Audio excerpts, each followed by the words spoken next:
name is Stuart McGill. I'm a professor of spine biomechanics here at the University of Waterloo.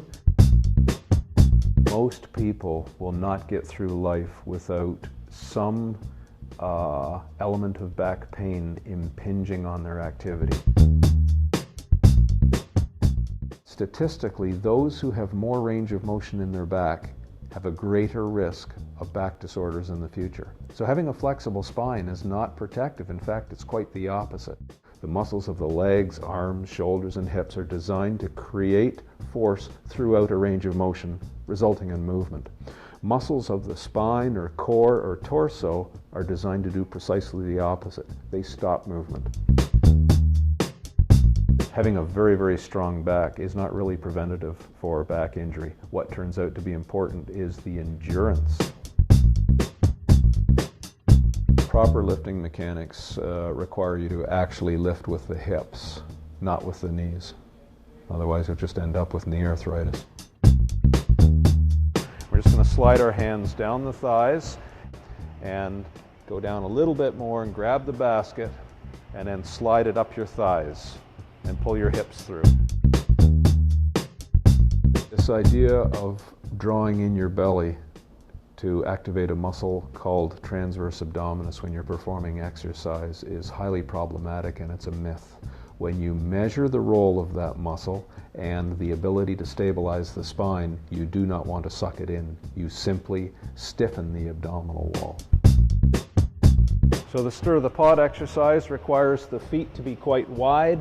She's stiffening, controlling through this part of her spine, and now she's just going to swirl her elbows around in circles. We call this exercise stir the pot. We're going to spend time, just flex your spine and extend your spine, finding that neutral position here, which is lowest stress for her back. At that point, she stiffens her abdominal wall. Then she's going to extend opposite arm and opposite leg, moving about the hips and the shoulders. She'll hold that posture for about 10 seconds. We release the cramp by having her sweep the floor with her knee in her hand and back out again, with all motion taking place only at the hip and the shoulder. So we're going to increase the value of this exercise. She's going to make a fist and co-contract and stiffen her arm all up through her back, which brings up her upper back here.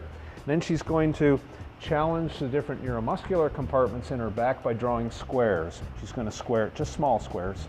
Square out, down, across, and up. Out, down, across, and up. What she's doing is flexing her spine like this, stressing the posterior part of the annulus, which eventually, if she does enough of them, will cause the damage that we see here, namely a disc bulge. We'll shift her to a different style of curl up. She's going to put her hands in the small of her low back to support her low back so it doesn't flatten to the floor. And she'll straighten one leg. And she's just going to curl up, just unweighting her head and shoulders, not too much, just to about there. So the motion is hardly moving at all. And we'll bring up the elbows, and she's very stiff through this region here. She'll count to 10 and slowly put her head and shoulders back and rest, and then release the contraction through here. Optimal back health doesn't come from doing nothing. It comes from doing the perfect optimized amount, not too much and not too little.